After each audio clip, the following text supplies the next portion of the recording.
Bankruptcy is a legal process through which people or other entities who cannot repay debts to creditors may seek relief from some or all of their debts. In most jurisdictions, bankruptcy is imposed by a court order, often initiated by the debtor. Bankrupt is not the only legal status that an insolvent person may have, and the term bankruptcy is therefore not a synonym for insolvency. The word bankruptcy is derived from Italian banca rota, literally meaning broken bench, but more idiomatically, broken bank. Since bankers traditionally dealt from wooden benches, a folk etymology alleges that Italian bankers' benches were smashed if they defaulted on payment. But this is often dismissed as a legend. In ancient Greece, bankruptcy did not exist. If a man owed and he could not pay, he and his wife, children or servants were forced into debt slavery until the creditor recouped losses through their physical labor. Many city-states in ancient Greece limited debt slavery to a period of 5 years. Debt slaves had protection of life and limb, which regular slaves did not enjoy. However, servants of the debtor could be retained beyond that deadline by the creditor and were often forced to serve their new lord for a lifetime, usually under significantly harsher conditions. An exception to this rule was Athens, which by the laws of Solon forbade enslavement for debt. As a consequence, most Athenian slaves were foreigners. The Statute of Bankrupts of 1542 was the first statute under English law dealing with bankruptcy or insolvency. Bankruptcy is also documented in East Asia. According to al-Makrizi, the Yassar of Genghis Khan contained a provision that mandated the death penalty for anyone who became bankrupt 3 times. A failure of a nation to meet bond repayments has been seen on many occasions.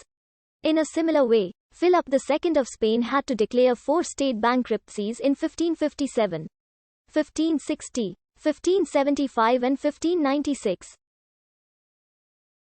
According to Kenneth S. Rogoff, although the development of international capital markets was quite limited prior to 1800, we nevertheless catalogue the various defaults of France, Portugal, Prussia, Spain, and the early Italian city-states.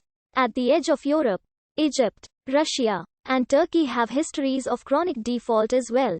The principal focus of modern insolvency legislation and business debt restructuring practices no longer rests on the elimination of insolvent entities, but on the remodeling of the financial and organizational structure of debtors experiencing financial distress so as to permit the rehabilitation and continuation of the business. For private households, some argue that it is insufficient to merely dismiss debts after a certain period. It is important to assess the underlying problems and to minimize the risk of financial distress to reoccur. It has been stressed that debt advice, a supervised rehabilitation period, financial education and social help to find sources of income and to improve the management of household expenditures must be equally provided during this period of rehabilitation. The other member states do not provide the option of a debt discharge. Spain, for example, passed a bankruptcy law, but it does not foresee debt discharge. In the US, it is very difficult to discharge federal or federally guaranteed student loan debt by filing bankruptcy. Unlike most other debts, those student loans may be discharged only if the person seeking discharge establishes specific grounds for discharge under the Brunner test, under which the court evaluates 3 factors. Even if a debtor proves all 3 elements, a court may permit only a partial discharge of the student loan.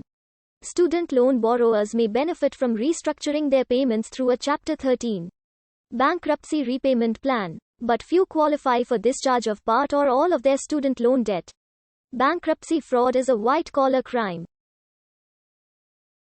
While difficult to generalize across jurisdictions, common criminal acts under bankruptcy statutes typically involve concealment of assets, concealment or destruction of documents, conflicts of interest, fraudulent claims, false statements or declarations, and fee-fixing or redistribution arrangements.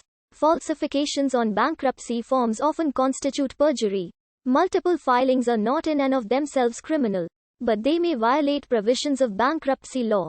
In the US, Bankruptcy fraud statutes are particularly focused on the mental state of particular actions. Bankruptcy fraud is a federal crime in the United States.